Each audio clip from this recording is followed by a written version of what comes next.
सत्ता में बैठे हुए सरकार के जितने भी सदस्य हैं, अपने प्रधानमंत्री नरेंद्र मोदी जी को याद दिलाना चाहती हूँ, सत्ता सदैव नहीं रहती, सदैव नहीं रहती सत्ता। सत्ता आती है, जाती है, अहंकार चूर चूर होता है एक दिन। चुनाव आयोग को चुनाव में हेराफेरी करने के उद्देश्य से विपक्षी राजनीतिक दलों के खिलाफ इनकम टैक्स, ईडी और सीबीआई द्वारा की जाने वाली बलपूर्वक कार्रवाई को रोकना चाहिए। श्री हेमंत सोरेन एवं श्री अरविंद केजरीवाल जी की तत्काल रिहाई की जाए।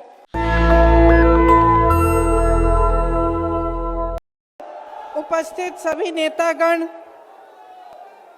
मेरे प्यारे भाइयों और बहनों,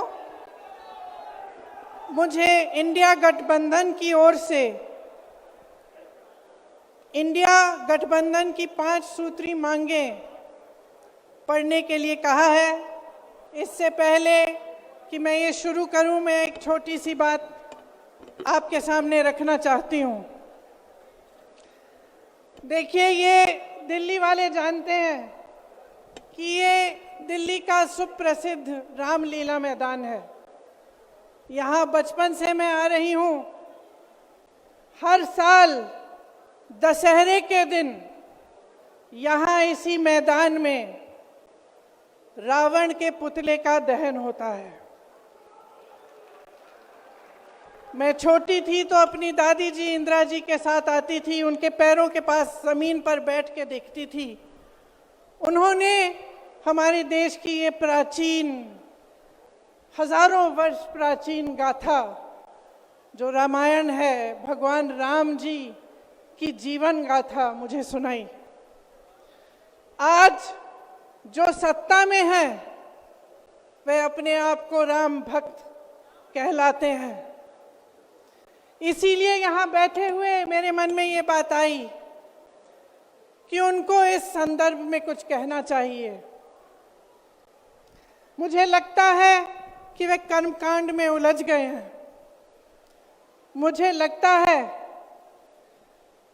कि वे दिखावे में लिप्त हो चुके हैं। इसीलिए मैं आज यहाँ खड़े होकर उन्हें याद दिलाना चाहती हूँ कि वो हजारों वर्ष पुरानी गाथा क्या थी और उसका संदेश क्या था।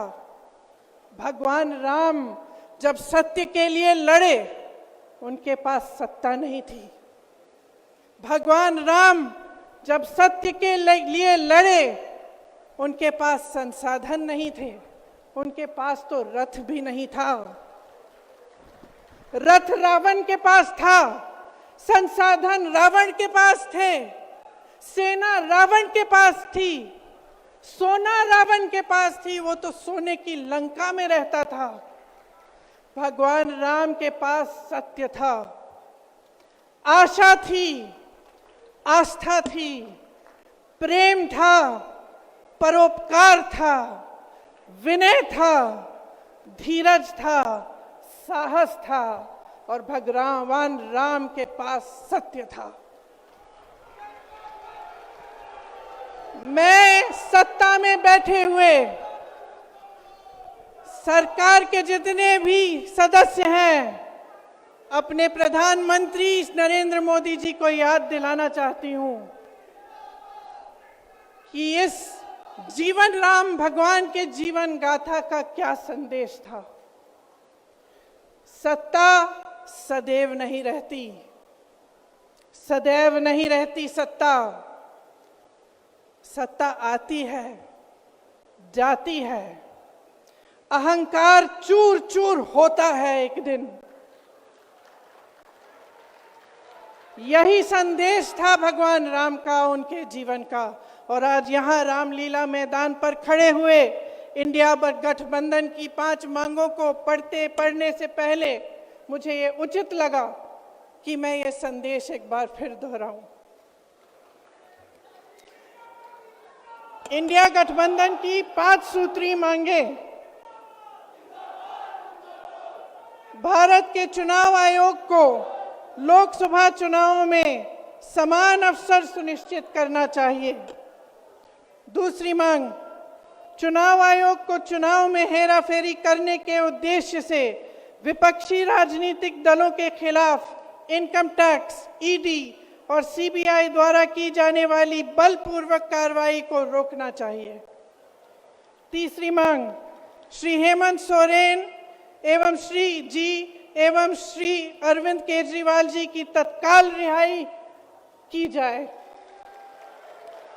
चौथी मांग, चुनाव के दौरान विपक्ष के राजनीतिक दलों का आर्थिक रूप से गला घोंटने की जबरन कार्रवाई तुरंत बंद होनी चाहिए। पांचवी मांग, चुनावी बांड का उपयोग करके बीजेपी द्वारा बदले की भावना, जबरन वसूली और धन शोधन के आरोपों की जांच के लिए सुप्रीम कोर्ट की निगरानी में एक एसआईटी गठित हो जानी चाहिए।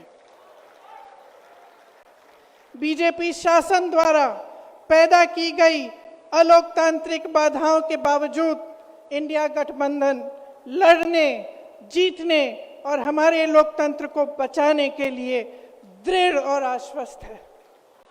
जुड़ेगा भारत, जीतेगा इंडिया। एक बार मेरे साथ कहिए, जुड़ेगा भारत, जुड़ेगा भारत, जुड़ेगा भारत। धन्यवाद। जय हिंद। नेशनल दस्तक की आपसे गुजारिश है कि अगर इसको बचाना चाहते हैं तो नेशनल दस्तक को सब्सक्राइब करने के लिए रेड कलर के सब्सक्राइब बटन को दबाएं, फिर बेल आइकन की घंटी दबाएं। नेशनल दस्तक को बचाने के लिए बहुत जरूरी है कि हर खबर को शेयर करें, लाइक करें, कमेंट जरूर करें।